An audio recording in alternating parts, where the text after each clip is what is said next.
Today, we're making fudgy chocolate brownies in our compact smart oven.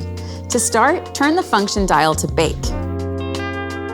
Your rack position will vary depending on what you're baking. Whenever we're baking brownies, we'll use the middle rack position. You can adjust temperature and time with the temp time dial on the front of the oven.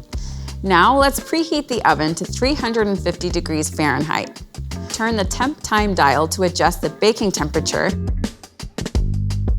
To select the baking time, press the center of the temp time dial, and the LCD displays the preset baking time of 30 minutes.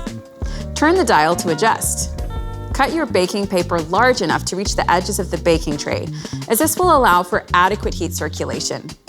What I love about baking in the compact smart oven is that you really can't mess up your brownie because of the Element IQ system's precise heating control. Position the tin in the middle of the oven and press Start Cancel to begin baking.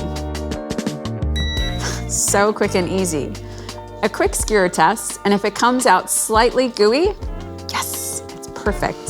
Fudgy brownies, what a great weekend treat to share. Or maybe just keep them to yourself.